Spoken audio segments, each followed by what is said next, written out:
Buy our t-shirts. They're ethically sourced and renewably energy powered. I'm really drunk. Small Town Drunks! Oh, hi. Welcome back to Small Town Drunks. Oh. That was... Oh, God. Oh, wow. Are you seeing this? Hello. What happened there? I went down the wrong hole. Half of it came back out. I'm okay, guys. Hello. He's okay. Welcome to Small Town Drunks. I'm Mike. I'm Nate. This is the podcast where two drunk idiots talk all things nerdy. I like that idiot part. Doing shots every 10 minutes. Oh my God. That was not a great start. No, that was I don't know. For our anniversary episode, Yeah. I think it's just as good as any start. So it's our birthday. It is our birthday. It's our birthday. We're the birthday boys. So, cheers to that. To a year, Nate. Cheers again. Yeah. How you doing? No, not that great. Mm. No, so this is a celebration of our birthday episode. Yep. So obviously we went out last night as well. Yeah. To pre-celebrate. Yeah. This celebration. Yeah. And went to bed about 5:30 a.m. I believe. yeah, and we're suffering for it now. We were like, do you know what? We'll have a few drinks. Yeah, But we'll we take got it easy. we got the special episode where it's our anniversary episode. We're wearing fancy suits. We're on camera. On camera, I'll be up to. You can finally see us. Oh God, I feel that was awful. Sorry. And you could have seen that. So yeah, if you're Doing tuning good. in to iTunes or Spotify Yeah. right now. So basically, for anyone listening to the audio, we probably should have said this up front. Well, that's what I was trying to say right now. Yeah. Sorry, I'll just cut you off and say it better. All right. We're filming it and we're going to put it on the YouTube channel to celebrate. So Yeah. if you are listening to us on iTunes, head to the YouTube channel, which is Small Town Drunks on And you YouTube. can see us doing it. And you can see what just happened with that carnage when I tried to do a rum shot. Yeah, that was what was that? Captain Morgan's. It was, yeah. Started off on that. Oh, yeah. But so we're going to do all the dregs, aren't we? That's what we're doing this week. Of your. Basically, my booze cupboard in my house has just got loads and loads of different spirit bottles that all have a tiny amount left in the bottom because we don't normally drink a full bottle. So rather than going out, we thought we'd round off the year by drinking everything. Yep, and also I got some fruity ciders here. This is a Copperberg mixed fruits. Yeah. You're drinking a standard San Miguel. I love a beer. Fun fact: San Miguel kind of sounds like your name, Yeah, Michael. It means Saint Michael, doesn't it? Oh, I thought that's what it meant. well, this fact went on a roller coaster of fun. What have you been watching, man? What have I been watching? Immediately you have to look at your I mean, notes. yeah. So, I got a couple of films to talk about. Yeah? I think I may have mentioned this once before, but the Dark Tower. Fuck me. I can't do this. Sorry. There are no breaks. We cannot stop this. Yeah, we're in now. Right. There are no cuts. I watched The Dark Tower. Right. And I'm a huge fan of the book series. Yeah, you talked about reading it, I believe, before. I've finished reading the book series earlier this year. Okay, yeah. So basically, the film came out last year, I think it was. Yeah. It was panned pretty badly, I believe, by Yeah, critics and you're audiences. talking like the Idris Elba one, right? That's it. Idris Elba and he's Matthew. like a kind of gunslingery. That's it. He's Roland Deschain, the gunslinger. Gunslingery. Yeah. I went into it with absolute rock bottom expectations because it's this thing. I think we talked about it before, where that book expectation. You go in and a lot of people judge things unfairly because a film that's an hour and 30 minutes doesn't encapsulate the entire details of a 7-book series. I mean, Lord of the Rings, Yeah. they're amazing fills, but if you have read the books, there is so much left generally out. because it wouldn't make an interesting film, the stuff they didn't put in, but anyone who's a die-hard fan of the books is like, you missed this bit, you missed that bit. So have you seen The Dark Tower? I have not. End up seeing it? Yeah, I went in with zero expectations. I wasn't like pleasantly surprised, but sorry, one more time. Pleasantly surprised. It was what I thought. It's better than you expected. No. Okay. It was what I thought, but then I Was feel it like a huge pile of steaming average? yeah, Cool. I feel like I can't give it that much of a fair shake because I'm a book lover so much, and not only that, but they're Stephen King books, and he includes The Kitchen Sink. Yeah. But some of these books are like 600-700 pages long, and they're trying to fit the entire world all the characters, all the like references in an hour and a half film. Yeah. Get the fuck out of here. Get out of here. Get out of here. So yeah, Dark Tower. Okay, sweet. It might be cool to some people who don't know what it's about, but I think... Are any of the action sequences good at least? Yeah, there's some sweet reloading shots and stuff like that. But CG on it. I will praise the CG on it. Okay, cool. It looks pretty good. But if you don't already know like the setting of the Dark Tower and the weird stories and all the kitchen sink stuff, I think even if you haven't seen that stuff going into it, it'll be really hard to like pick up on what's going on. Yeah. It just can't get that across. Okay, yeah. Anyway, what have you been watching? I've been watching a series called The Good Place. Oh yeah. Have you seen it? I've seen it. Tried like rammed down my throat on Netflix. Yeah, I haven't. It's really good, man. Yeah, because I've heard it's good. It's something about it really tickles me. Every episode, they're like 20-minute episodes. Every episode has a laugh out loud moment for me. I really enjoy it. So like the general premise is basically someone ends up in the good place. This woman ends up in the good place, which is basically heaven, but there's obviously been a mistake and she's not supposed to be there because she's not been a very nice person throughout her life. Right. It's just funny, man. It's really good. There's a character in it who's like, he's known as an architect. He's basically the guy who's like built this heaven. Is that the Danson character? Ted Danson? Yeah, is that his name? I think so, yeah. I don't know. The old guy. Yeah. Yeah, and he's really funny, man. Like, because he was from Cheers, right? I don't know. Compelling. Move on. But he plays like an angel-ish thing, basically, but he's living in a human body, and it's really funny. Kind of, he doesn't understand. Like, he gets stressed and he starts sweating, and he's like freaking out because he doesn't understand what sweat is. Speaking of, how warm are you right now? Not very. I'm boiling. I know. Can you see? It's because you've been going through menopause your entire young adult life. But yeah, The Good Place is pretty good. I also watched Jurassic World: Fallen Kingdom. Oh yeah? Yeah, it's alright. He's alright? I actually quite enjoyed it. Really? But because it was negatively received. Yeah. I think like... Yeah, it's not a great film. It's got some cool moments in it. It's probably... If you liked Jurassic World, you'd enjoy it. So also, I think Jurassic World got a bit of a hard time. Really? Jurassic World? Yeah. I didn't think Jurassic World got that hard a time. It got hated on by like older people, I think. Did it not? I mean, there is the argument to be made that it was just a rehash of number one. Yeah. But I enjoyed World for what it was. Like, but yeah, I thought... I haven't seen Fallen Kingdom, but just going on the premise alone, they tried to do something, and by the sounds of things, it failed by taking all the dinosaurs off the island and stuff. Basically, yeah. And it's all right. I mean, it's fun. The dinosaurs look cool. There's some cool sequences in it. The Jurassic Park franchise is going to keep going, you reckon? I doubt. I don't know, actually. Do you know? I don't know. I don't think so. It didn't really leave much open. And it was also... It's a bit of a rip-off of Jurassic World again. They just kind of create another dinosaur that's really dangerous. I didn't like that aspect. But so you wouldn't like this one. I know what you mean by Jurassic World getting a hard time, because you're damned if you do, damned if you don't. Yeah. It's just like, all the classic fans are like, we just want Jurassic Park. The premise of the dinosaurs getting loose. We don't need a new one. Yeah. And then, if they did that, shot-for-shot remake or whatever, they'd be like, it's just the first one again. Yeah. Like kind of like Force Awakens got. It's just a New Hope. But I mean, everyone fucking ate that shit up. So, woo, Ricky Bobby. Yeah. Have you been watching anything else? Yeah, I watched another film. I don't know if you saw it. Chips, Law and Disorder.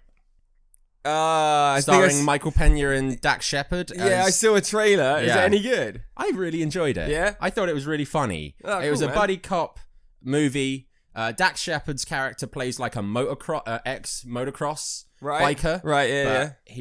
His real life wife, Kristen Wiig, is that Kristen? The one from The Good Place. I'm pretty sure that's her. That's not Kristen Wiig. Kristen Bell. Yeah, Kristen Bell, yeah. Bell. She's in it as his wife, and she's like being a complete bitch to him. And he's like, well, I'm going to join the police force because her dad was a policeman. And, chicks like get weird emotions for their dad, so she'll love me again. And then Michael Pena plays this like sex addict FBI agent who has to go undercover, because you got, again, we mentioned him last time, Vincent D'Onofrio. Yeah. He's like the bad guy. There's a bunch of corrupt... Is he good in that? Yeah, he's pretty good. Yeah. It's fun. This is highly inaccurate, by the way. You'll see the footage back. I was gonna ask you, right, but every time I ask you, you're like, yes, I started a timer. You didn't start a timer this time, did you? Not for about 5 minutes, no. Which means it's nearly shot time. Almost. And then we'll start the timer again. I guess. Okay, sorry, I interrupted you. That's fine. Chips. It's funny. It's not like, life-changing or anything. Yeah, it's just dumb how comedy. toilet humory is it? It's fairly toilet humory, but also there are some jokes that are a bit like when Michael Pena's character comes in and he's partnered with Dax Shepard's. Yeah. Like Dax goes in for the hug in his underwear, and Pena's like, no, and Dax is like, oh, what, you're homophobic? Like, so playing off those sort of bad boys tropes, I guess, where they were always super fucking homophobic towards a lot of stuff and racist and transphobic and there's a couple of jokes where Dax is just like, it's 2018, 2017, 2016 or whatever it was. Man, like, you gotta get with it. Like, if you're homophobic, that's cool, you do you, but that's homophobic. And then Pena's just like, that I'm not being homophobic, I just don't want to hug a man in his underwear. Like, I check it out, it's funny. Let's do this shot and then you restart that timer, yeah? Yeah. All right. Come on then. I had some leftover rum in my shot glass still. Mine tasted absolutely fine. Yeah. I've been drinking sugary stuff already though. So you watched Chips? Law and Disorder. Yeah. Check it out. I thought it was quite funny. Cool, man. You been playing anything? Yeah, look, I dabbled a little bit in some Skyrim. Oh. Yeah. One of my favourite games of all time. Is it? Yeah. 'Tis the season after all. Yeah. Because this is mid-December-ish now whenever this comes out. Yeah. So, happy holidays, everyone. Happy holidays. Yeah. Last year, it was a Christmas episode we started on. Yeah. So our first one. This episode year. 27. A nice round number for the birthday. How much you hate that, don't you? Yeah. It bothers your OCD so much that episode 27 is our anniversary. Yeah, it does. Yeah, it couldn't even be 30 or 25. No. Like 50 would have been a nice number. 50 would have been great. Imagine doing 50 of these. Oh god. Where are the dialysis machines? Can we get them in? Yeah. It'll just be dialysis machines next to us as we're drinking. Just don't even shot it, just pour them in. Like, yeah, so Skyrim. So I never played Skyrim because I played Oblivion followed by Fallout 3 to death. Yeah. And for me, I think I kind of ruined it for myself that I didn't then play New Vegas, Fallout 4 or Skyrim as in-depthly because I kind of done it. See, I never played Oblivion, so Skyrim was my jumping in point. Yeah, okay, yeah. Pardon me. And basically, I have a lot of fond memories for that game. That game released in 2011. Is it that old? Yeah. Oh my god. It's 7 years old. Yeah, that is as old. of last month, early into last month, the 11th. I was at uni at the time, so I actually had quite a bit of free time to play it, because I just didn't go to my fucking lessons. Who goes and stuff. to uni, yeah? Yeah. And also, I don't know, have I ever told the story on the podcast of the time I went to the midnight release and I almost got fucked over? Have I told that story? No, you haven't. No? Also, I've just discovered I can lean back. Oh, wow. It's glorious. Yeah? Yeah, you should. You want to try it? You want to have a little... No. It's going. Okay. It's going. It's going to fall over. All right, sorry. Midnight release of Skyrim. So, yeah, Continue. Me and one of our friends who sent in a questionnaire earlier in the year, Isaac, we decided to meet up and we'd go to a midnight release for Skyrim. Mm-hmm. We went to the game shop earlier that day when it was due. We went to, I believe it was a game at the time. I don't know if it's still there. But anyway, we were like... Important details. I'm glad you told me that. I'm kitchen sink. Yeah, stop Stephen Kinging it. Yeah. We went up to this dude who, I don't know, fucking obviously didn't care. And we were just like, there's definitely a midnight release here tonight, right? And he's like, yeah. And we're like, nice. And so me and Isaac, we were like, we're going to go and we'll meet up at about 9. And we should be pretty good in the queue, right? Right, yeah. Come back into, town or wherever it was about 8, 9, and we're first one's there. Yes! First ones. So when that clock strikes midnight, we're in and out with our copy of Skyrim. We're in a taxi. We're on the home. bus. We're home. Yeah. Time rolls around. Time moves on. And basically, it gets to about 11 o'clock, and about 5 other people have shown up. You start getting worried, right? Yeah, we're fucking freaking out because, why is there so few people? And then, this was in, a kind of shopping complex. And about 11:30, some dude rolls up, some caretaker, and he's like, "Yeah, we're shutting the complex down now, so everyone's got to fucking go." And we were just like, "What the fuck? Yeah, oh my god, yeah. oh my god!" Luckily, there was another game shop a few streets away. Right, We turn up there, and a fucking huge queue around the block that we had to join the end of. And then, like, this rumor starts spreading that, like, oh, people, we're not sure if there's going to be enough copies. Yeah. But we did get copies in the end. And even that game shop gave us some little Dovahkiin helmet hats. Because I was like, we just went to your other branch where some dude said it was on and it was not on. Like, so what are you going to do about it, bro? And he was like, I can give you a free promotional hat. I was like, sold. yeah. You, sir, have yourself a deal. Yeah. Got back at like 2, played it for a bit, then played it for like a week straight. Oh, hit my pop filter. What a fun romp. Yeah. I love Skyrim. I don't think there's much else to say about it. Most people know what it is. It's released on every console. It's a phenomenon. Yeah. I just really like the hardcore role-playing and the Viking-y setting. What have you been playing? Anything? Spider-Man on the PS4. Okay. It's fucking ace. Yeah? Yeah, I know, like, I'm about 6 months too late or whatever, but super good. Only 3. Yeah, it's... The swinging mechanics are incredible. There's like a few little sort of moves that you can learn so that if you lose momentum, he can like slingshot himself with web, and it just looks great. And it's like what I quite like about it actually is there's a lot of side missions, a lot of like collectibles, bonus objectives and stuff. But they're sort of released as the game develops. Okay. So you can't do them all straight away. I think that's actually quite a nice touch because it kind of breaks it up a bit. I've found like, but not so extreme like Mafia 3 like you were talking about last time, right? Also, it's much more, even though they are like just collectibles and stuff, you sort of swinging around a city as Spider-Man, it's more fun than just driving a car on Mafia. It's a little bit different. Yeah. And the map's not as enormous as Mafia was, and there's a little more diversity in the missions and stuff. Yeah, it's really fucking good, man. It's kind of like Arkham-y combat style. Yeah. Because it's strange, Ron. It's one of these things that big game companies are trying to tell you that these games aren't popular anymore because there's no online. Yeah. And there's no, like, I don't know, microtransactions or whatever the fuck they want you to buy. But yeah, it's not a profitable game because, you know, it's a full price release and then maybe you release some DLC for it, but you can't keep the money coming. You can't, and thus you can't keep developing it. And there's no replayability because, you know, you're not playing against other people for a different experience every time. It's bullshit. Total bullshit, man. This game like fucking sold hella copies. Yeah. It was well critically received. It's been a lot of fun to just like lock into a single player game as well, and just kind of like my housemate plays a lot of Fortnite, and I sort of like, I'm quite enjoying the opposite side of rather than these quick fire rounds and stuff that like a lot of online gaming is now. Elongated story. Yeah, and actual getting in, and also that I won't spoil it, but basically I had one major sort of gripe with the game, and then I just hit a story point, and it completely like threw away that problem and made me go like, oh, this game is everything I wanted from a Spider-Man game. Like, it's a lot of fun, man. It's fantastic. Nice. Also, it's quite cool because it's kind of set post.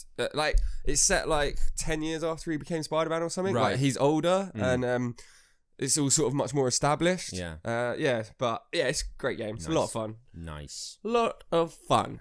You got anything else to say? I did. Thanks for listening, guys. Thanks, guys. We've been in Small Town. No, we haven't. Not yet. I'll tell you when we've been them. I'll tell you when. You asked me earlier, have you seen The Disaster Artist? I did, off air. How dare I? I know. Yeah, it's the problem with this podcast, right? Our friendship only exists on here. Yeah. We can't have any of the conversations we used to have. No. So, how have you seen this? Yeah, cool. Tell me about it next week. Yeah. When I meet up with you in 3 weeks, we'll do this. No, so... The Disaster Artist, yes. How would you describe it? It's the making of the film The Room. The Room. It's a dramatic film, though, right? Yeah, there's a name for it. It's biographical. Yeah, I was gonna say, is it biographical? Biopic. It's like a biopic of Tommy Wiseau, right? Yeah, Wiseau making The Room. Yeah. Most people are familiar with The Room, right? You're tearing me apart, Lisa. I did not hit her. The best worst movie of all time. Yeah, that's achieved insane cult status.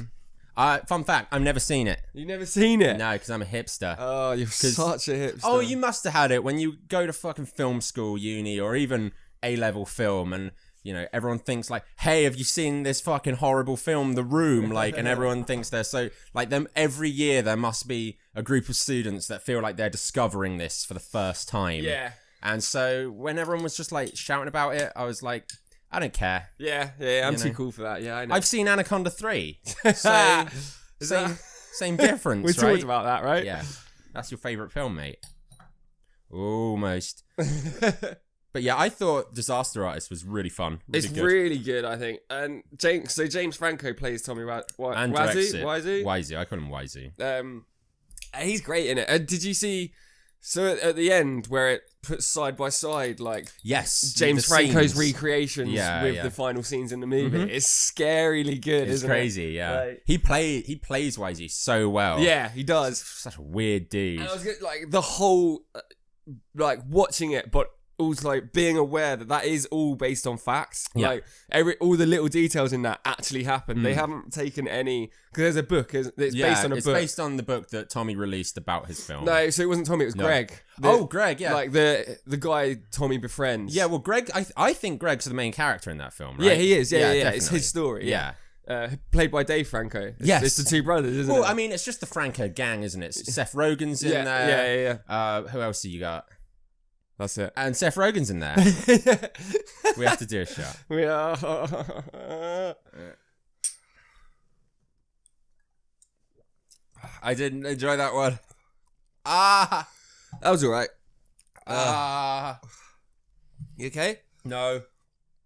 Oh no. Oh no, here it comes. There we go. Yeah, I think this is our artist. Now I'm sweating. Yeah. Okay. What was that? It's called Dead Man's Finger. It's a Cornish rum. Did we drink that another time? I don't think so. Ah. Oh yeah. There we go. Is it like blackcurrant? I don't know. Shall I read it? I didn't like it. Don't put it down. Who cares? No, that's a no from me. No, a no from Nathan. I mean, before that though, we had Captain Morgan's, and what was the other one we had? We didn't name that shot. Oh yeah, it was Corky's Mango Glitter Snaps. More of that, please. Yeah. I like sweet stuff. So. Oh, you're not gonna like what we've got left down there, Nate. It's getting worse. So the Disaster Artist. The Disaster Artist. I've had a drink. Do you know what? I'm so hungover. I'm really glad we took care of ourselves going into the anniversary episode. Yeah, we really, we lined made up a good one to get a light and a camera and these suits. Yeah, these are expensive, man. I didn't wash mine before coming on. I don't think I've ever washed this. I figured that camera's such shit quality. Yeah, we're just blurred. We're just blurred. It's 144p. Nice. Yeah. Disaster Artist. Let's wrap this up about it. It was fun. Yeah. I say see it. I think it's super interesting. If you've seen The Room or you're aware of The Room, I'd definitely say check this out. I think if you're interested in filmmaking as well, check it out to see like a textbook of what not to do. Yeah, it's crazy. It's just insane the stuff that happens in it, isn't it? Yeah, but and Franco's amazing in it. He plays it really well. Really well. So on to Have You Seen? Have you seen? Have you seen? Have you seen? Damn it! We're so nearly in sync. So nearly. So nearly. So podcast's off. Yeah, I'm leaving. So we thought, as it's the anniversary, we're gonna do a Have You Seen together, right? So you, audience, have you seen the YouTube channel Britannic? Nailed it. Do you want to take what is Britannic? All right, Britannic's a couple of guys that their channel isn't so active anymore, but they've got a good back catalogue of funny videos that they made, like these little 3-minute sketch videos. Yeah. There are a couple of dudes that went to film school together. Yeah, was it film or drama school? One of them. Something like that, right? A performance school. Yeah. Of some variety. And they were a big inspiration for us when we were sort of for early sure 20s teenagers. I think, what I was going to mention is, remember Neil, when he did the questionnaire, he asked us what made us start the show. And we talked about how we'd had ideas for a YouTube channel. Yeah. And our ideas for a YouTube channel were kind of off of the Britannic channel that we discovered. Yeah. Can you remember how we found it? I believe it was their video on the house. I think you... I have no idea how they... found it.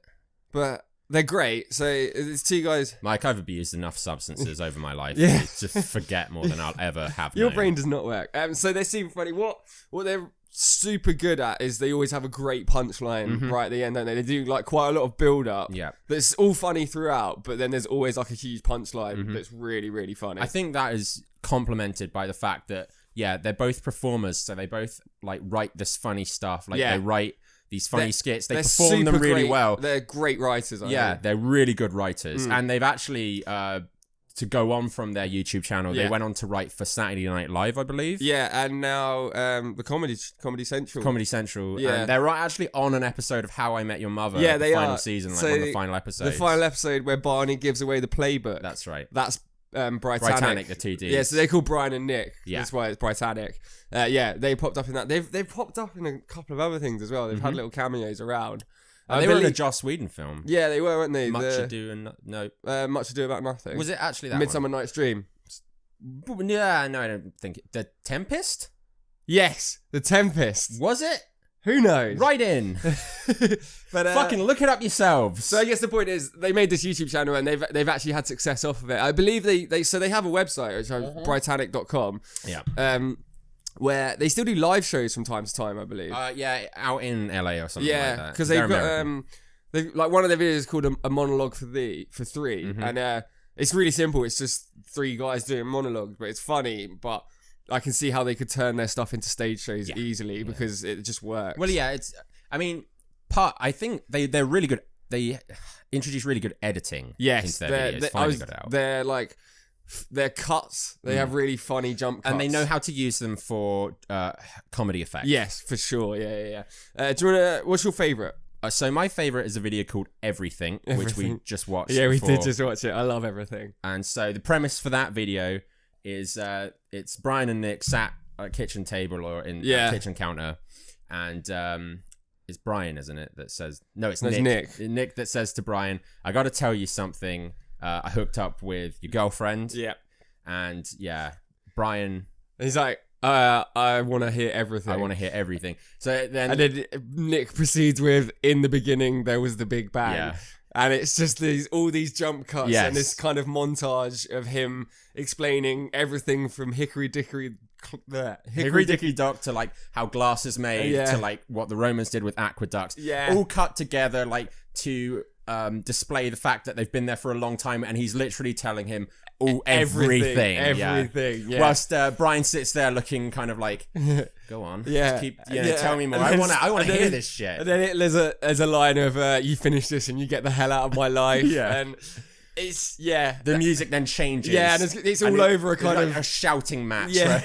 But a shouting match where he's he's doing the alphabet. And ants are red. Yeah. And tiny. Sometimes. Yeah. So he's super good. I think my favorite is possibly On the House. I thought you'd say that. Which is a fake. They're doing a fake. Words. They're doing a fake show reviewing restaurants, and it's basically because one of them is stalking his ex-girlfriend, and she works at a restaurant, and it all just gets very hilariously out of hand. Yeah, it increases in. Neither of us can talk today. Because my brain's fucked we should up. not have gone drinking last night. No, we shouldn't have. We jeopardized everything. But everything. They're really funny, basically, is the point we're getting at. They're funny dudes, they're funny writers, and for YouTube channels like with the sketch comedy and stuff, they're definitely worth checking out. I think another notable mention is the one where they're late for work. What's that one called? The Morning Routine. The Morning Routine. Yeah, that's very funny. Yeah. We quite often quote a lot of Britannic to each other. We do. We're not original, as you will know by now. None of this material. And like, so they went quiet for what, like 5 years? And then, like a little while back, they released a couple of videos quite close together. Yeah. And we got really excited. They're coming back to the internet. Yeah, why are you not coming back, Britannic? Why are you not come back? Nah, it's YouTube, isn't it? Yeah. They got. I think they got real jobs now. Yeah, where they get paid money probably. Yeah. What's that like? Huh?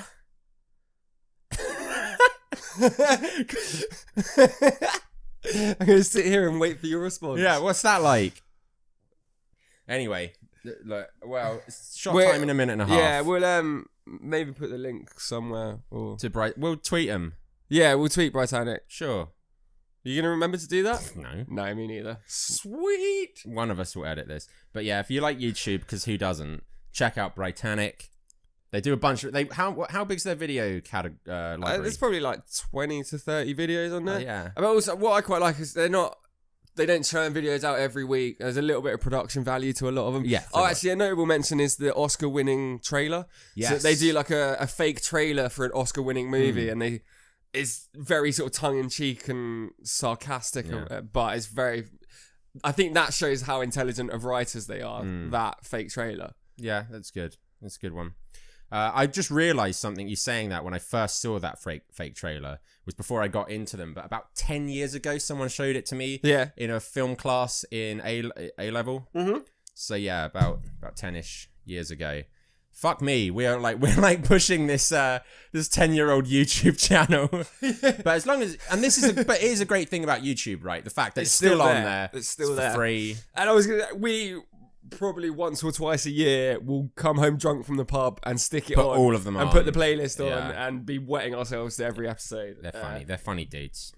Yeah, They're you should funny definitely dudes. check them out. Nice one. That was our Have You Seen? We'll be back right after these quick messages. Messages. Breaks. Say it in unison. Breaks. Messages. Small Town Drunks t-shirts. They're All alright. Buy our t-shirts. I didn't like that. This one's yellow. And we're back. Ugh. Oh yeah. No. Oh, that was smooth. That was smoother. Yeah, that was good. Oh, Welcome back, guys.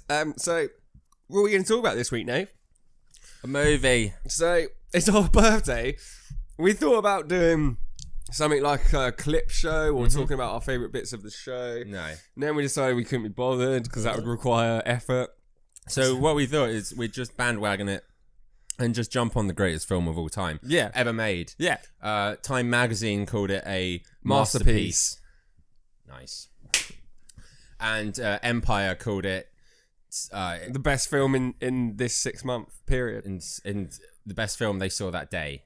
Yeah. Yeah. Yeah. A solid 3.5 stars. 3.5 stars out of 3. We are, of course, talking about Tooth Fairy. Tooth Fairy. Featuring Drain the Block Johnson. Yeah, it's a very different movie, guys. Yeah, it's sponsored by Mr. Muscle. Drain the Block. I just got that. Nice. Very good. Thank Very you. good. Well done. There is something still going on up there. He's waking up. It was that whiskey shot we just did that's got you going, eh? So yeah, we're going to review the Tooth Fairy. The Tooth Fairy. With Dwayne The Rock Johnson, who is, I believe, still Dwayne The Rock Johnson at the time of this movie. Sure. Because you know how I love The Rock. Yeah. You've seen it before though, and I haven't seen it, so you showed it to me. Yeah, and you loved every moment. Let's get started. Yeah, Nathan, tell me. The premise of it? Yeah, what's the story? So we open to a dystopian future where teeth are currency, okay? No, but for real, we open to a ice hockey game, right?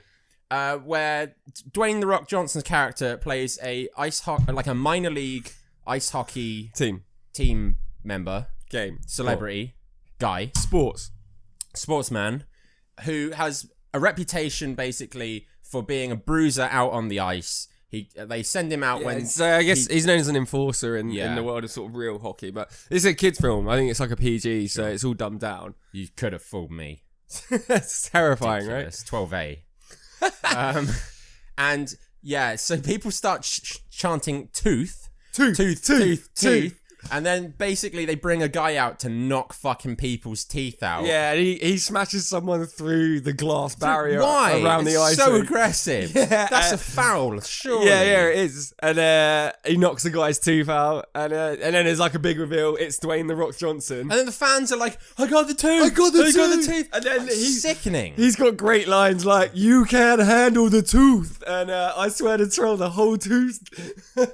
Fuck me. I hope whoever wrote that never worked in Hollywood again. So he's this sort of ice hockey enforcer brute. Yeah. But he's a bit kind of past it.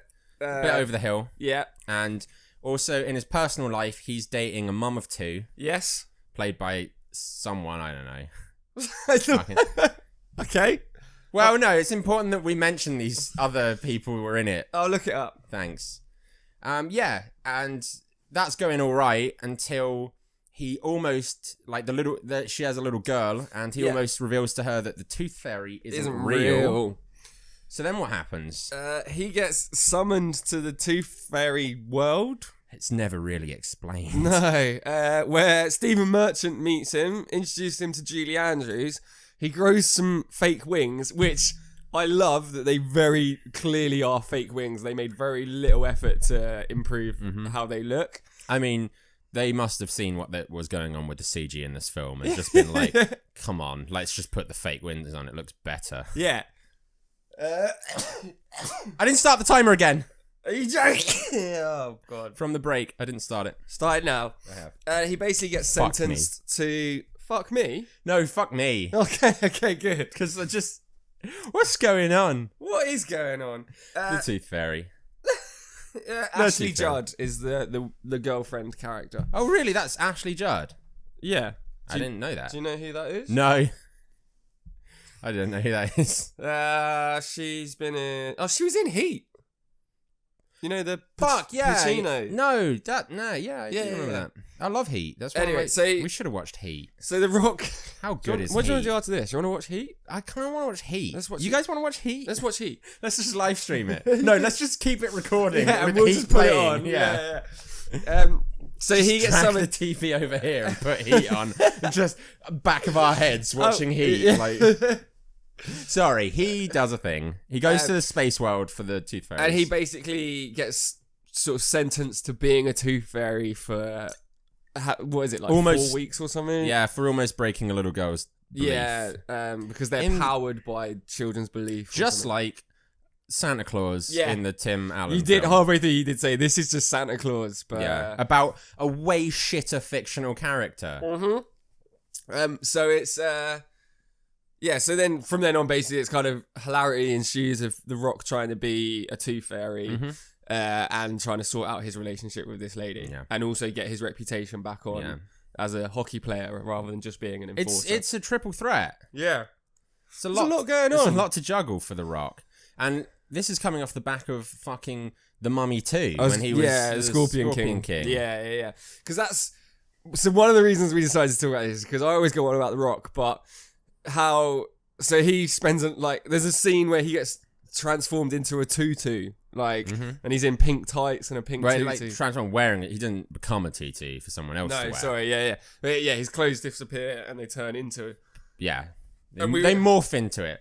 Yeah, sorry, okay? I just want you to get it right. Get it right. I just want you to do a good job. I'm trying. I'm trying so hard. If I can remember to press the fucking timer button, you should know how to describe how The Rock changes clothes from his normal clothes to a tutu clothes. To tutu clothes. To 3-2 clothes. 3, 2, 1. What? Go.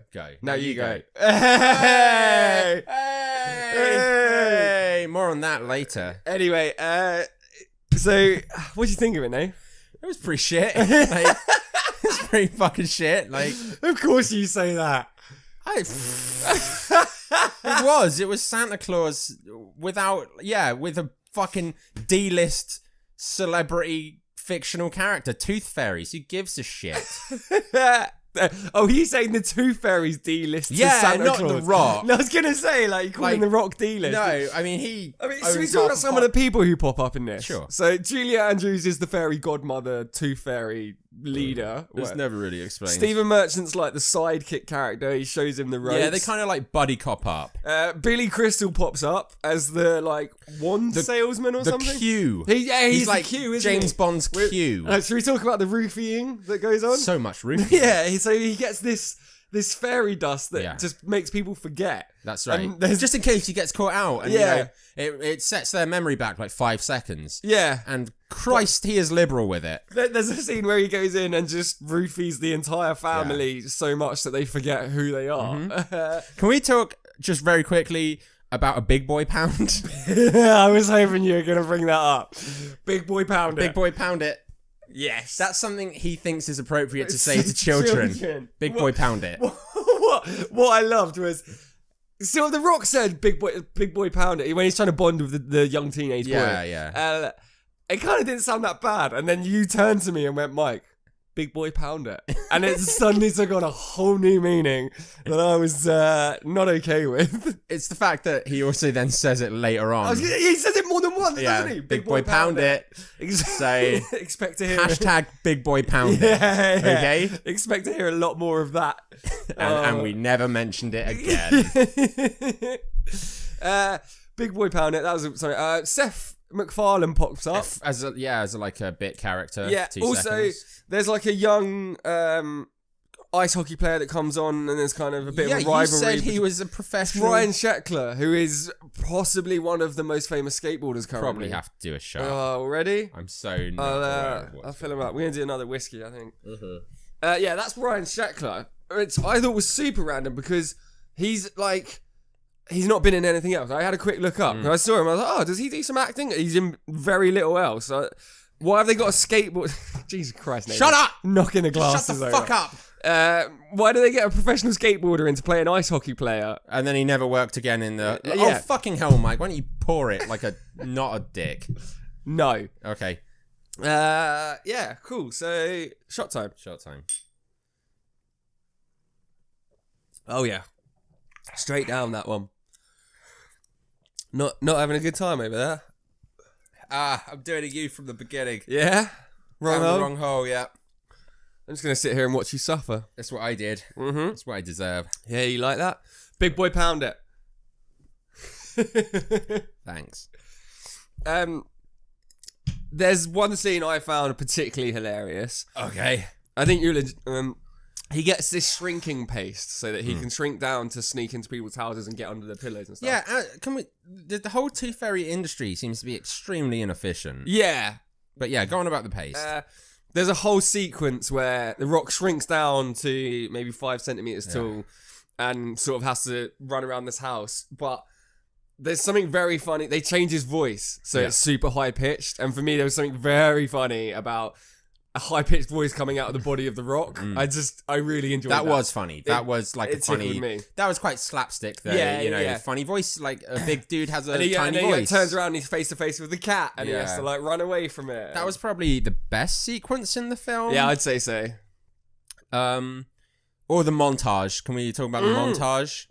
All good films have montages. Yeah, where he bonds with the teenage boy about like playing music. Also, okay, so he just and suddenly Big Boy plays pounding the it. I'm pretty sure he never mentions playing the drums until suddenly the teenage boy plays guitar, and then he's just got a drum kit in his room. Yeah, and they're bonding over playing instruments. Like that was never mentioned at the beginning. Nope. What else is he doing? Oh, he's training in the montage to be a better hockey player. That's right, because he only bruises or enforces. Yeah, and he wants to. The kid inspires him to get back. Is it the kid or Stephen Merchant's character? Both. They inspire him to get back on the horse and become a real hockey player again. Because that's what he wants, apparently. I don't fucking know. Jesus Christ. You okay with it? No. It still hit me at once. Yeah? I'm pretty drunk. Oh, awesome. I'm in that danger zone where I feel like I'm fine. You feel good. You look great. Thanks, man. I would big boy pound it. Big boy pound it. That was a pound. That was a pound. And... Take you to Pound Town. Where all the big boys play. Am I right? Am I right? Big boy podcast. What? We're not big boys. we pound though. The pavement. Pussies on the pavement. When we're leafleting. Little super charity. Just stop talking, man. I feel like I'm gonna rip my suit if I sit like that. That was interesting. Sorry, maybe I am drunk. I think you are. And that's a good thing because this is Small Town Drunks. Small Town Drunks. Small Town Drunks. So, the Tooth Fairy, let's fucking wrap this up. No, I've got more to say. Oh, god damn. Did you know originally it was written in 1993 as like a vehicle for Schwarzenegger to kind of make it into Hollywood? I didn't know that. So, yeah, he was supposed to be...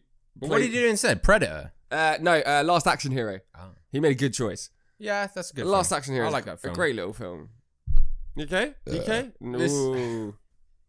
Sorry, that last shot fucked me the fuck up. Yeah? Yeah. Yeah? Did it fuck you the fuck up? Yeah, all right. I'm jumping back in the game now. Yeah, you back. I'm back in the game. Hey, he's back in the room. I'm back in the game. I kind of like Stephen Merchant and The Rock being paired up. Yeah. Something I never thought I would see in a Hollywood film. And yet here this film exists and it does it. And I really enjoy that Stephen Merchant's taller than The Rock. And there's quite a funny dynamic between them. And they actually have quite good chemistry, I think. Because they sort of mock each other quite a lot, don't they? And they sort of become friends over it. I think overall The Rock did a pretty good job as well for like one of his earlier films. It shows off that more charismatic side of him. Yeah. Because he came from like Scorpion King and Mummy 2. And like you kind of thought that maybe he would go the way of some of these other WWE or WWF. The crazy action movies. Yes, like Hulk Hogan and Rowdy John Roddy Cena's Piper. Done, there's a Marine series, with The Miz, I think. Yeah, but there's like 5 of them and they're all different WWE movies, but they're just insane action movies. And you think like maybe, The Rock, because of the Mummy, he was going to go down that route as just being just like a hench dude to stand or be a bad guy. Yeah, which he kind of is in the Scorpion King, right? He's just a kind of silent, quiet. I mean, I don't know what else he had done before this. I think he'd done the Scorpion King before this. Beep. Is it like the technical difficulties sound? Yeah. Beep. Listen, let's put the audio in. Beep, beep, beep, beep, beep, beep, beep. No, like I'm doing it. Beep, beep. Right, 1, 2, 3, beep. And we're back. Yeah. And we're back. Apologies, guys. We had a slight technical difficulty. So basically, the Mac we used to record this off of, Mike forgot to plug it in. I did. It might have died. So we went on rambling for about 5 minutes. Yeah. Luckily, we noticed it soon enough. So apologies for the random jump cut. Yep. But we are back. It is shot time. We're good to go. All right. And we're done with the Tooth Fairy as well. You didn't. Fuck that film. Don't see it. I enjoyed it. It's a don't watch. I'd watch it. I wouldn't. All right. The little toot there.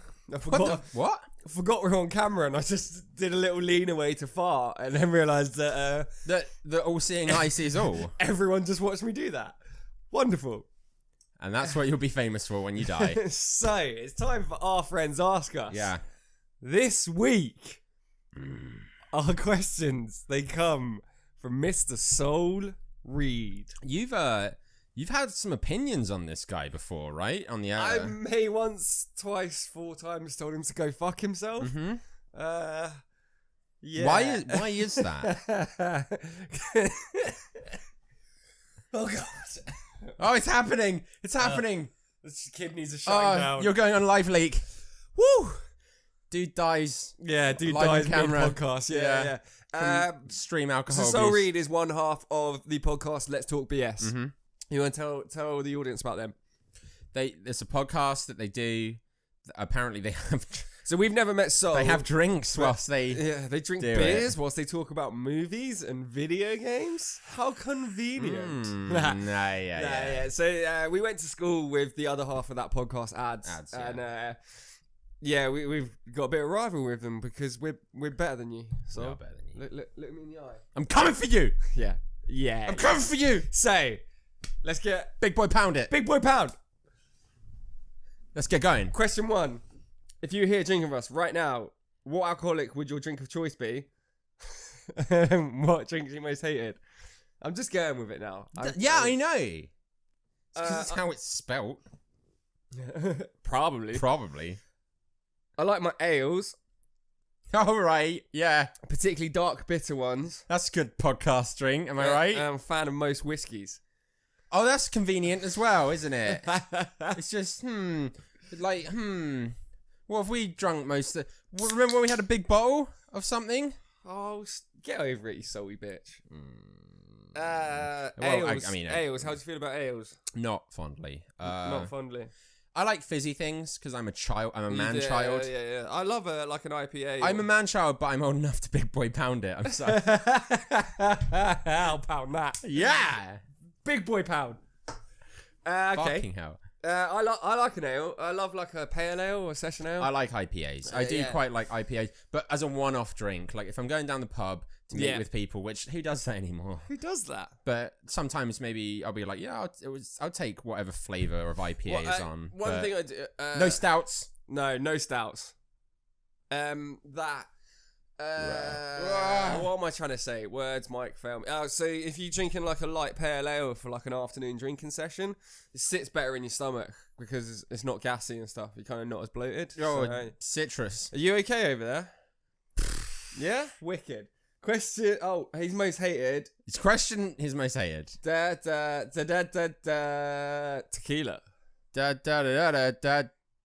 Ah, that's what he was trying to do. Tequila. Fuck you, Sol. Tequila's the greatest drink ever invented. Right. We thought, you know what? I thought I'd offer a bit of like an olive branch and get Sol to do this questionnaire. Mm-hmm. And you come on here, you come onto my podcast and you insult my favourite drink. Not okay with that, Sol. It ain't happening, is it? It just ain't happening. I'm really drunk. Right. Let's round this up. Sol, you're wrong, basically. Tequila's great.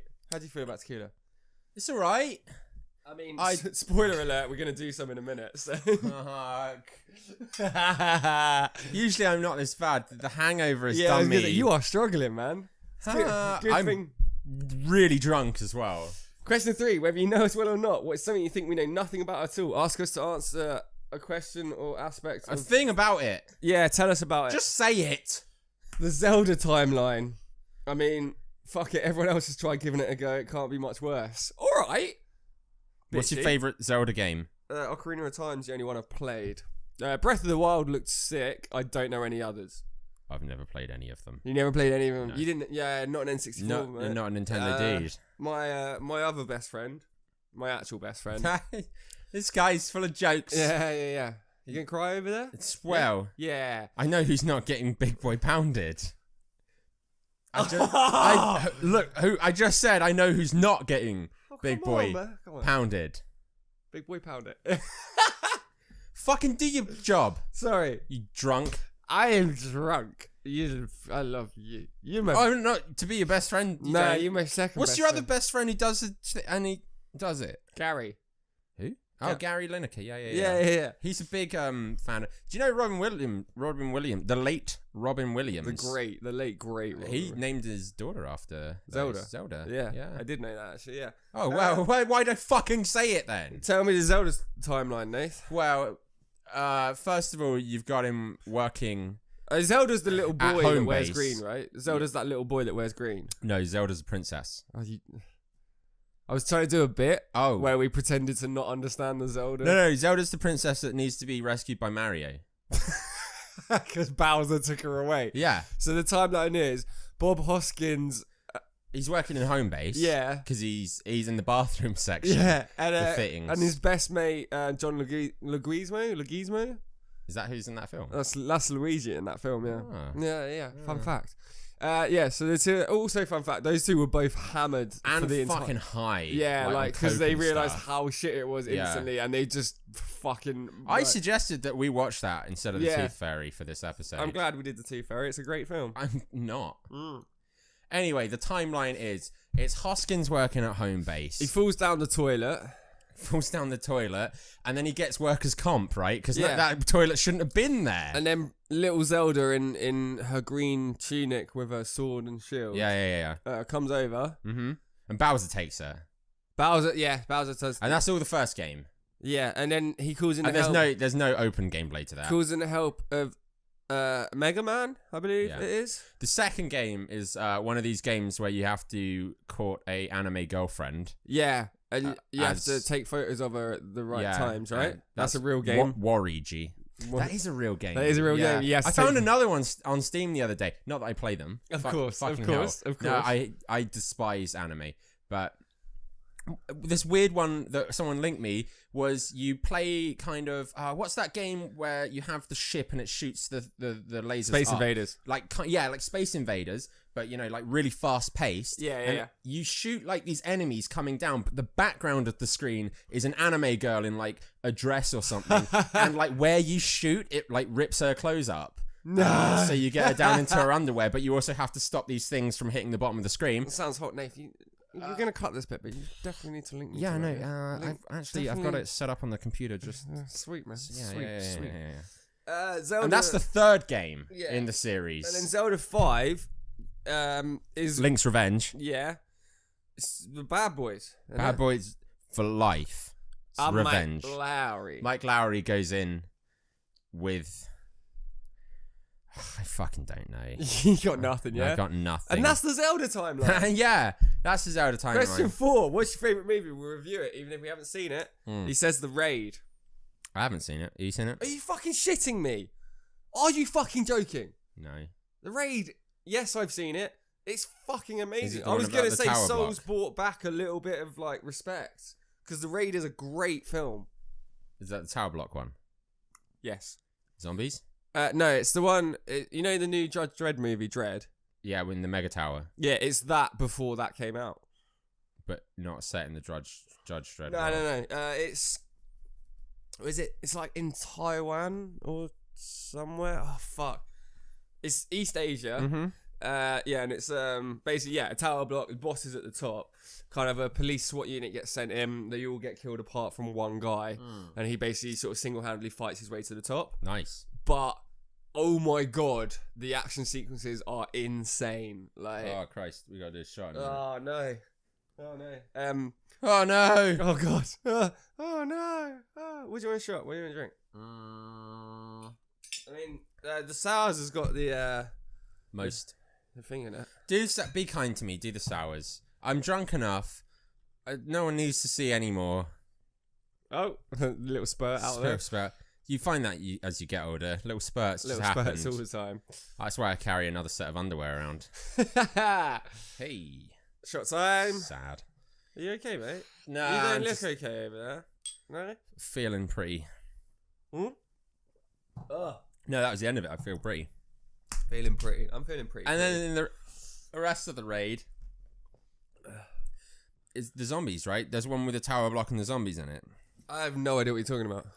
He's got to fight his way to the top. Next question. Question 5.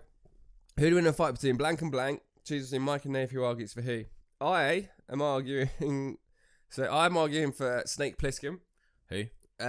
Escape from New York. Oh. Never seen it. I was going to say Patrick Swayze. It's not Patrick Kurt Russell. Yeah. How did I get those two? And I haven't seen it. Yeah, and you are arguing for Solid Snake of Metal Gear Solid fame. Haven't seen it. I actually have never played a Metal Gear game. Not one? Not one. I've only played the older ones. I've played like the PS2 ones. I feel kind of bad about this because like when a lot of people were playing the first Final Fantasy games on their PlayStation 1s and like Metal Gear Solid and all this kind of fun stuff, I was playing Gex Gecko. Oh, Gex Gecko is such an underrated game, man. Yeah. It's a sick little game. And like fucking something, I think it was... Ape Escape? Ape Escape, Spyro. I think there was a game called Sandstorm or like Tank Commander or something where you were in a tank. Don't know that one.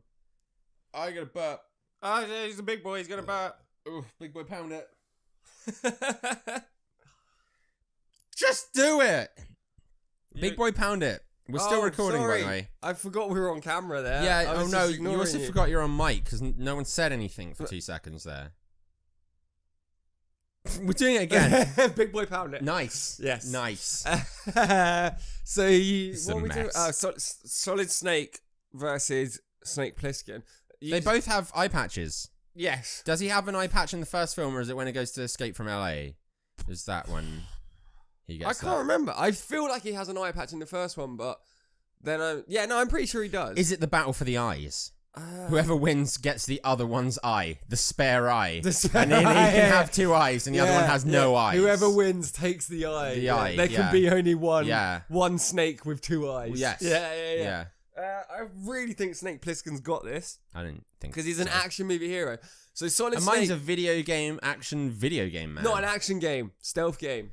Oh, then you're even more fucked. Because what our scenario is roughly, they're in like a sports hall, gymnasium or when something. Have we ever said that? You're bullshitting some bullshit Am I? right there, that's how I've always pitched it. No. Okay, how did you always pitch it? I didn't. I just said words that are funny. Okay, so I've always pitched it. They're basically in a big room. Yeah? And they kind of have their normal gear on them or whatever. Like a car park. Yeah, it could be a car park, yeah. And then a bunch of people are stood around them. I've thought of like a basketball. Beat it! Beat it! I've thought of like a basketball How court good is before. Beat It? So Can we listen to Beat It after this? Yeah, we can listen to it right now. No, we can't because of copyright. Beat it! Beat it! What was I saying? My snake was going to trounce Snake, your snake. No, Snake Plissken's an action hero. Nah. So like Solid Snake's an awesome like secret agent. No, he's not. He can't fight that well though. Yeah, he can. Because like in Metal Gear Solid, when you get spotted, like game over, man. Like if you get spotted, it's kind of over. Yeah, but we're not talking about that. We're talking about like a fist fight. Yeah, we're talking a fist fight. We're talking a fist fight in a car park surrounded by a circle of men. Snake Plissken would beat the shit out of Solid Snake. Do I get a cardboard box? No. See, it's weird. I get all these references from the internet. Yeah, just from the internet. You have no idea played what it. Like I basically know this game. I think my snake would win. I think because you can't doesn't he die and come back later in the series or something? So I'm just gonna close this one off. You're wrong. Okay. Snake Plissken's got this because he's actually a fighter, actually an action hero. My knuckle actually hurts from Big Boy pounding it so much. One more time. Ow.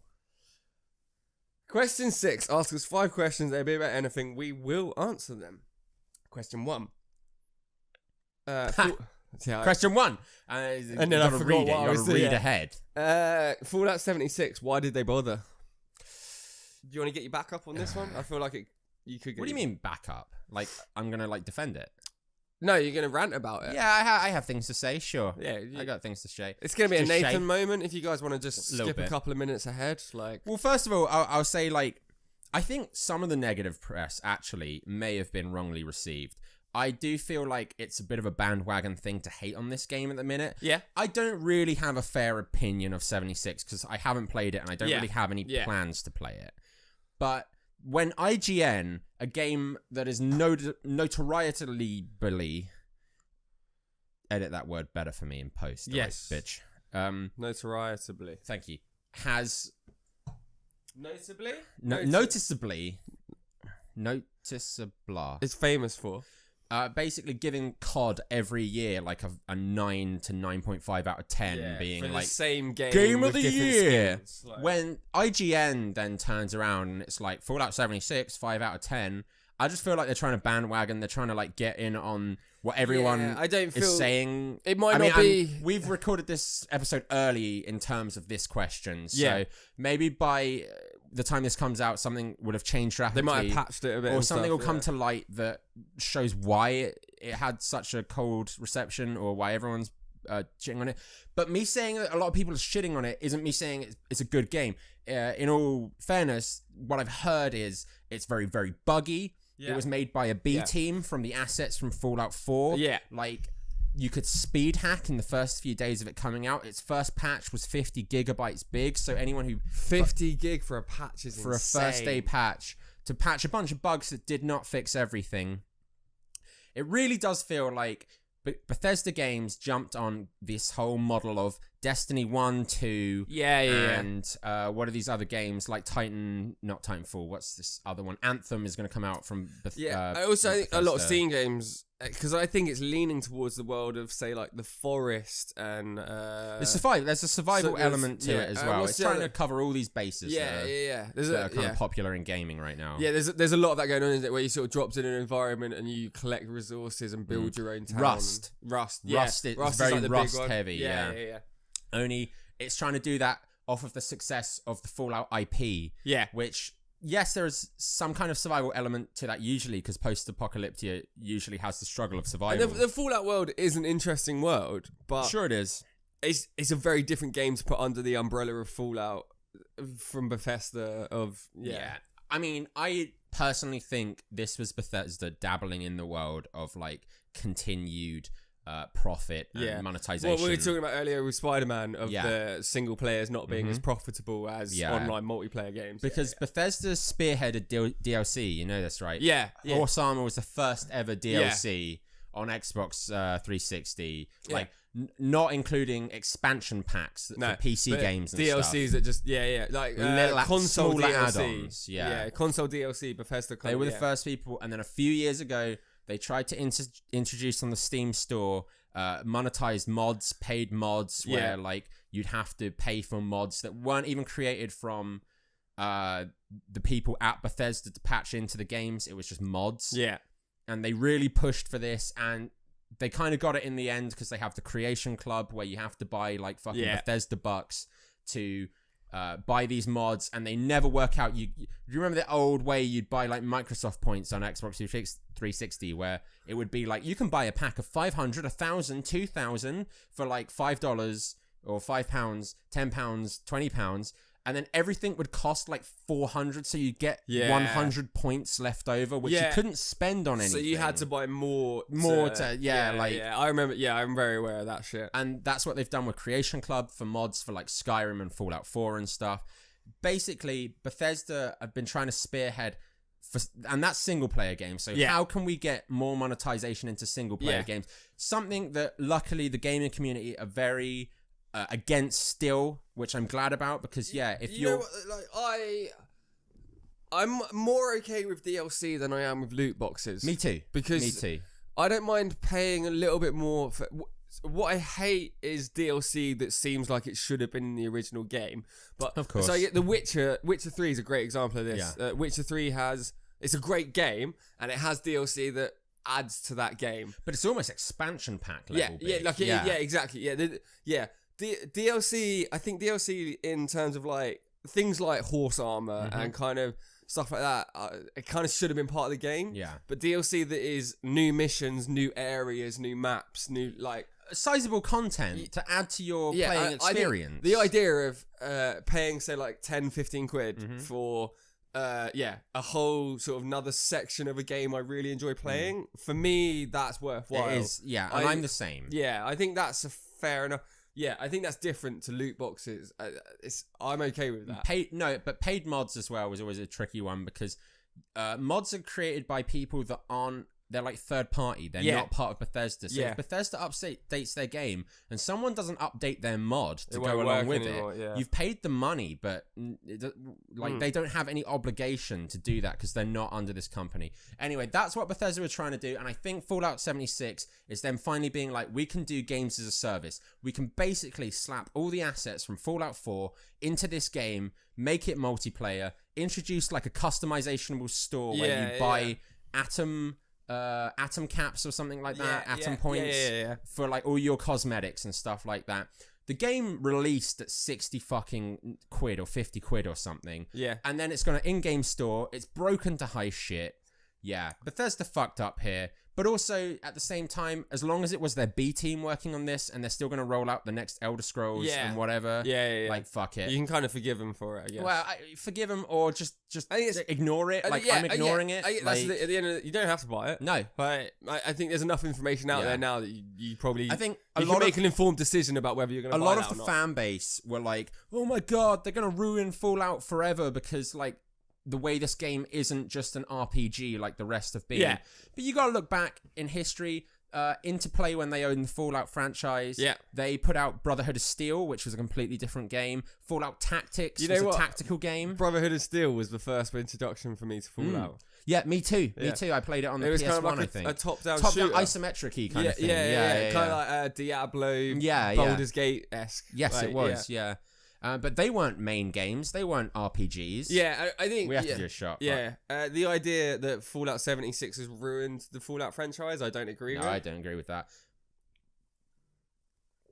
But something I would say is, Bethesda, you've built your following on big single-player RPGs. Stick to what you're good at, man. Like, if you really want to get in this money game... I don't know if it's going to go that well because the market's already so saturated. And also, a lot of your core fan base... I think single-player nerds. I was going to say, it's a big selling point for your games, is their single-player campaigns. Big open-world single-player RPGs. So I think people who buy those games don't give a fuck about the online multiplayer. All that shit. I think like it's divided the community heavily. Yeah. And maybe Bethesda will do something with it in the future if it can fund single player projects. But like I said, I like the single player games. I play Skyrim. Yeah. And so I'm ignoring this. I've loved all the Fallout games so far. Yeah. It is a shame though, the setting, West Virginia. I love the Deep South, American Deep South as a setting. Yeah. It's just a shame they put it in a game that I have no interest in. Move on.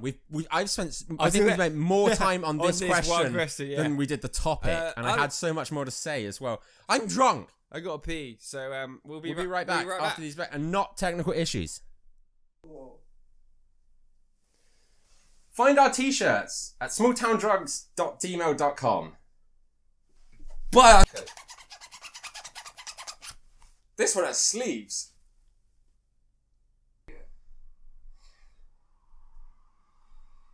I'm really fucked up, man. And we're back. And we're back. Nailed it. First try. Second question. Third No, we're on question. third question. No, question 2. Second question. Question 2. What's your favourite wrestler? So I will warn you. You've previously answered this on a. did I say Chris Jericho? No, you didn't. You said 2 people, and neither of them were. Stone Cold Steve Austin. No, you didn't say that one either. The Rock. No. I love this. Who is my favorite wrestler? Triple H. Yes. Fucking hell. So last time this came up, you originally said The Undertaker, and then you replaced it with Triple H. Well. And you just said 2 other wrestlers. I don't consider them my favorite wrestlers at all anymore. Or not even anymore. But yeah, I think I probably talked about this before. I got into... good show. Start the timer again, yeah? I got into wrestling about a year or so ago again. Only hung on to it for about another year. Of the original roster I watched as a kid from Attitude Era, Jericho was still around, but also he was performing really well. Yeah, Jericho, his character changed massively from sort of early 2000s to 2010s, right? Not really. He's still an egotistical douchebag. Okay, all right. Fuck you then. Yeah, no, I know about wrestling because I'm cool. Oh, so what you were saying though is you enjoyed Jericho's more recent stuff. Yeah, so like basically I came back into WWE watching it for about a year-ish, and there was obviously a lot of new faces. There was a lot of old faces. Yeah. A lot of them had aged to the point where their technical acrobatic ability wasn't as fun to watch anymore. Yeah, wrestling is... You remember when you watched an old wrestling special? Like, wrestling is constantly getting more insane. The acrobatics and the agility and stuff, the kind of big stunts, the big set pieces, you would never have seen them 20 years ago. You wouldn't have. And they're constantly pushing it, and it's getting crazier. But also, it's crazy to think that it's more safe now as well. Yeah. They make sure that it's safer to do these things. It's even like there's no chair headshots anymore, right? They're not allowed to hit each other in the head with stuff. No. Like, yeah. But anyway, who is your favourite wrestler? So definitively, there's no take backs on this. Definitively, right. Gun to your dick. Like, who's your favourite wrestler? Mine's The Rock. Yeah, obviously The Rock. Stone Cold, I reckon. You reckon Stone Cold? Stone Cold. Yeah, Stone Cold's like probably a close second for me. And he hit his wife. Yeah, he did, didn't he? That's a bad thing. It's really bad, that. Can I take it back? I don't want Stone Cold. Okay. The iPhone that Johnny Depp threw. Okay, awesome. What a great wrestler. Question 3. In the ongoing war between Sony and Microsoft, why aren't Nintendo winning with the Switch? They are winning or they aren't winning? Why are they?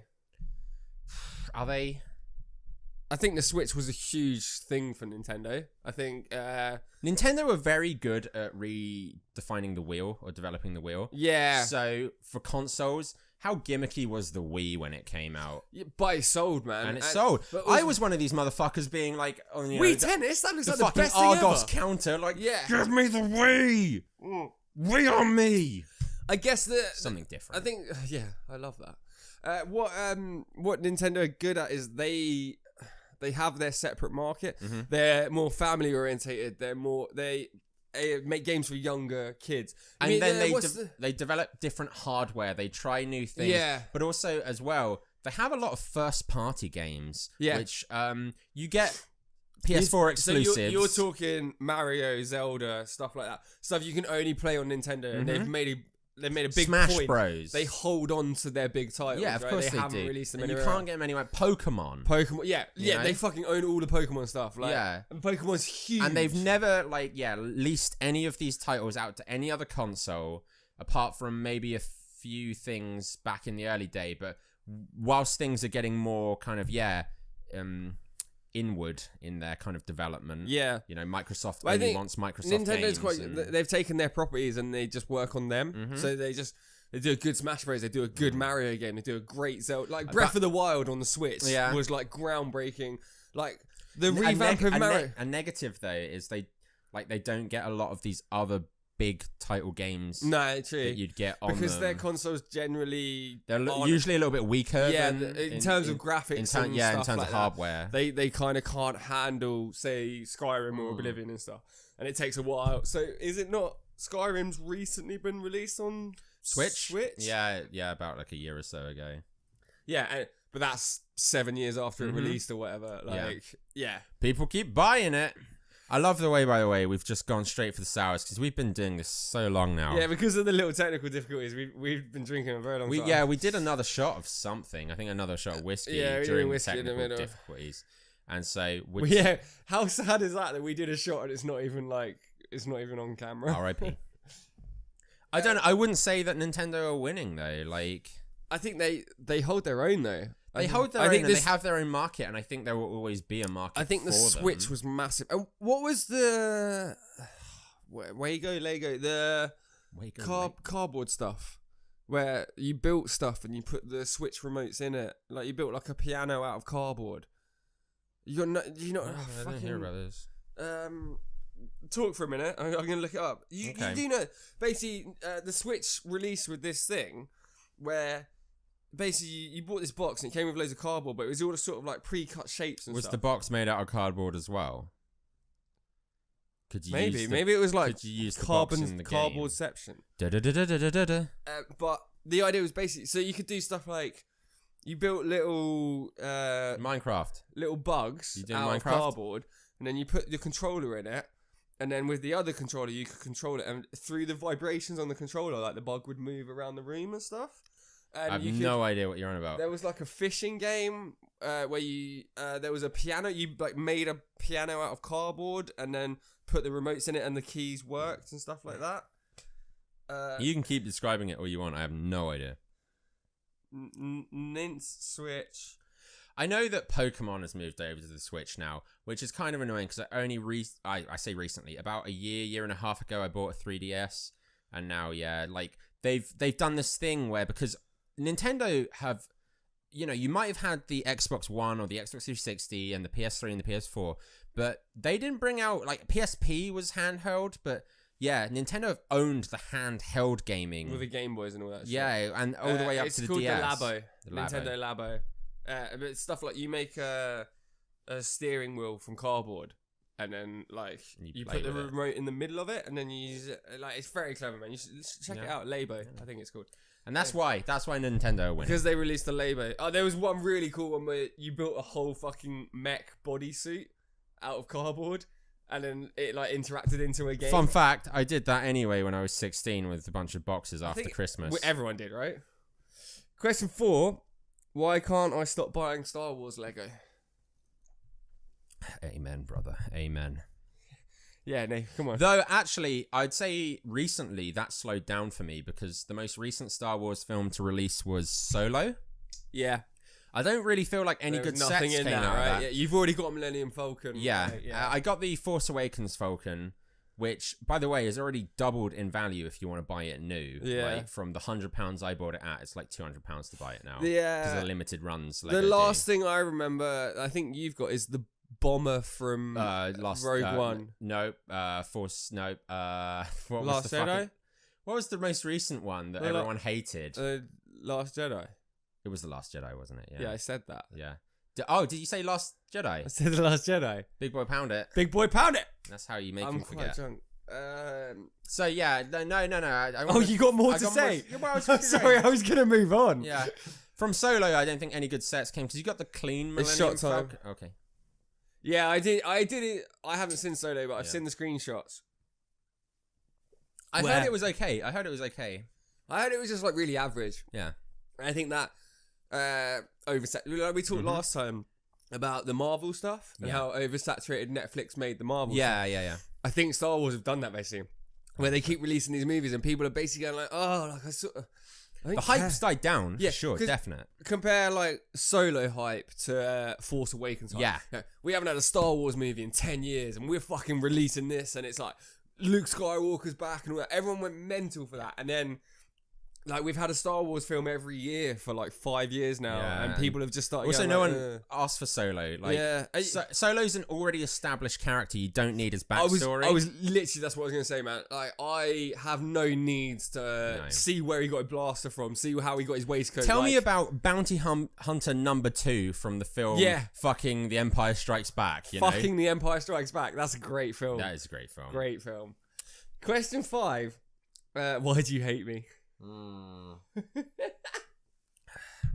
When you have children over time, you hate them. Yeah. And to hear that we inspired you maybe to do a podcast, maybe it was something you already wanted to do on the back burner for a while, but a couple of local people had started it up, so it gave you that inspiration. Yeah. You know, we like to think that, you know, to hear that we inspired you to do that, it's great. You know, it feels real nice. But at the same time, get the fuck off our turf. Okay? All right? It's small town drunks. Small town drunks. It's like when a dad has a child, there is a certain time where they have to fight. Yeah. Hot Rod, right? Hot Rod. I want to kick my stepdad's ass. Yeah, I want to super punch my stepdad. We are the Ian McShane in Hot Rod. Yeah. To you being the Hot Rod. Yeah. And that's why we hate you. Yeah, you got to prove yourself, so. You know what you got to do? You got to come on here. You got to go shot for shot. Shot for shot. And you got to hold your own. Or we'll come to you. And we'll just ruin whatever you want to do. Yeah, we'll ruin whatever you have going Everything on, we touch. It's what we do, yeah. Everything we touch. We'll come drink some bottle of whiskey and just fucking ruin your life. I also want to point out, even though usually I am the more aggressive alpha male, Mike has been calling you out for a long time. Yeah, go fuck yourself, Soul Reed, I believe. Multiple times you said that. Yeah. I stand by it. And I thought... Funny story. Yeah. So basically, we got a bit rowdy, I think, the first time we ever bigged your podcast Yeah, we up. mentioned you guys, yeah. And I think you messaged us on Twitter being like, oh, all right, some rowdiness. And you said to him, oh, I'm sorry, Nath gets out of hand when he's drunk. And then we finally listened to it back. It's you! It's me, yeah. I apologize. Yeah, when you messaged us, fully, I just assumed it was Nath that had a go at you. But the problem is, I'm so aware of how rowdy I become. You were like, oh, you told him to go fuck himself. And I was like, oh, shit, did I? Yeah. And then we heard it back. And you were the bad man. You were very gentle and sort of like, all right, so weird. And I was like, go fuck yourself. Yeah. So I think if we would say anything, it's go fuck yourself, Soul Reed. There you go. 3, 2, 1, 2. Go fuck. Fuck. Soul Reed. Soul Reed, go fuck yourself. All right. You're welcome. What do you say? Say it, you're welcome. What do you say? You're welcome. Welcome. Yes. Question 7. Name a character in fiction. Tell us what scenario you'd like to see them in. We'll tell you how that would go for free. Welcome. Yoda leading an Alcoholic Anonymous program. That's quite good. Oh, that's a good one. That's quite good. I think he just wants us to do the voice. He does, and we're not gonna. I knew you wouldn't be able to resist. I can't do Yoda doing, but I imagine it would be very hypocritical. Yeah, just like the Jedi way is. Yoda's like definitely a fucking heroin addict or something, right? That's one thing. Say no, not heron. I think he's smart enough not to do. Don't look at me when you drink like that. Like what? Like that. Like what? Don't look at me. Big boy, pound it. Nice. We've done so many visual cues in this podcast of ears. I have realised that this is a shit podcast for our audio listeners. You're welcome. Welcome. Just watch it then. We've done it for you. We did this for you. Who would be in Yoda's Alcoholic Salamus? Fucking The Rock would be there, right? The Rock's definitely stone cold sober. All right, Stone Cold Steve Austin. Yeah, he's there. Do you reckon he's Stone Cold sober? He used to literally drink beers in the ring. Yeah. Right? Mm-hmm. Solo, young Solo. Young Solo, yeah. Because his career never panned out to be Harrison Ford. Zelda. The little dude in the green tunic. The little in the green overalls. Wreck-It Ralph. Is there? He's going to break the internet, apparently. Yeah, is that out already? Do you feel? No, not yet. How do you feel about that? I'm quite excited for it. I enjoyed Wreck-It Ralph 1. I liked number 1. We'll just see. Yeah. I don't necessarily think it needed a second one. No, but I haven't seen it. So. I agree. Wait, you haven't seen the first one? No, the second one. Oh, okay, yeah. I agree. I think it might be out by now. I don't know. I don't know. I'm so fucking annoyed. I'm very drunk, Nathan. Yeah, look, Yoda, he's probably going to say some profound shit, but like, you know, half of the people that go to these self-help meetings... Do your best Yoda impression.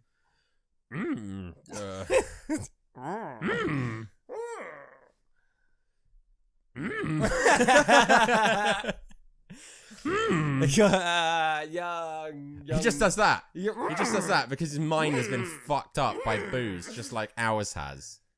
You know, our version of is Big Boy Pound It. Big Boy Pound It. Yes. My knuckles hurt. I do keep hitting you quite hard on purpose. You're welcome. On purpose? You're welcome. Right, that's enough of Yoda. No. Moana's there. Not Moana. What's he called? Maui? Maui's there. You said The Rock wouldn't be there. No, The Rock's not there. Maui's there. They're different people, Whatever. Nathan. I'm done. You done? I'm done. Alright, let's wrap this up. Alright. So we have something special to announce. Yes! The whole reason we filmed this. Yeah. It's our 1 year anniversary. We are the Small Town Drunks. I'm Mike. I'm Nath. And to mark our 1 year anniversary, we fucking got some t-shirts. We got some t-shirts made up. They're right here, man. I mean, you might notice we're wearing them. So I've got. If you can get this on the. You want to? Titty. Titties. YouTube's gonna censor that. Yep. Titties. We also got these. We got some print designs here. Yeah. And there's a bunch more as well, different colours, mainly black and white. This is the only yellow. Yeah, we got the yellow one because we've decided that yellow is our colour. I like yellow. Yeah, I like yellow too. But also, where can you get them? So we've gone through this company. We thought about this for a while, right? Mm-hmm. And we looked into a few different options. We got this company called T-Mill. Mm-hmm. So the link would be smalltowndrunks.tmill.com, spelled T-E-E-M-I-L-L. As in T-shirt, the official spelling. Yeah, T-Mill.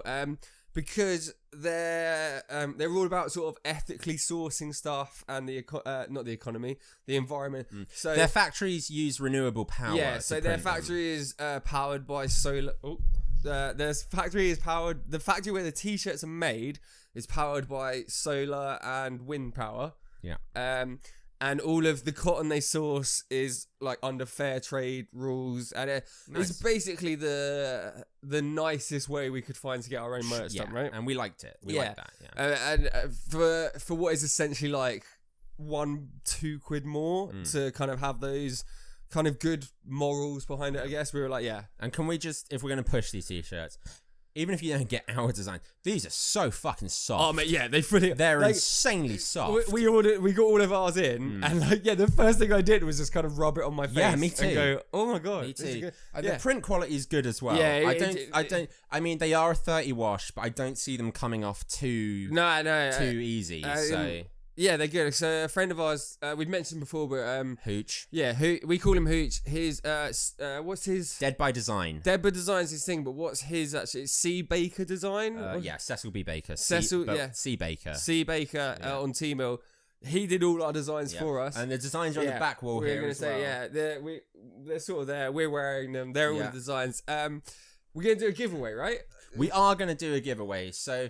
At the time of listening to this, or maybe watching this on YouTube, we want, if you can help us by sharing this video, if you share it, we'll enter you into a prize draw to win a free t-shirt. Yeah, basically. Which we'll cover the cost of. So if you retweet us, if you share us on Facebook, any kind of way that you promote this episode when it drops, the sort of the link for this episode, if you promote it in any way, your name goes into a hat, and we'll do a little video where pick out the hat. We'll pull a name out the hat, and then we'll basically send you whatever t-shirt you want. Yeah, from the T-Mill, and we'll get in contact. You send the details, and we'll so we'll put the link for the T-Mill in the description. It's smalltowndrunks.tmill.com. Yeah. But we hope you guys like them. Yeah, we like them. Yeah, we do. We're really happy, and we're really grateful. Yeah, and like big shout out to Hooch. You fucking amazing. You've done a lot of free work for us. Yeah, and we love you. Because we said we'd hurt him if he didn't. Yeah, we did. Emotionally hurt. So I think that's probably the show, Nate. So should we wrap it up properly? Where can people find us? So if you're on Facebook, Small Town Drunks. We're on Twitter @STDrunks. Instagram, Small Town Drunks. And we've got Gmail. It's smalltowndrunks@gmail.com. We've got a Survey Monkey. Yes, we do. I'd forgotten that one. So the questionnaire we just read out and read from. Actually, Soul Reed is the first person to answer the questionnaire through Survey Monkey. So thank you very much. So if you head to our Twitter at STDrunks, there's a pinned tweet with a link. Same for the Facebook. Yeah, there's a link to the questionnaire. It just takes you to a webpage. You answer it. You hit send. We get it. It's much easier, much less faffing. We might read your questions out. So that'd be fun, won't it? Yeah. If you listen to us on Spotify or iTunes, give us a like, a review, some kind of rating. 5 stars. Yeah. Maybe we're worth it.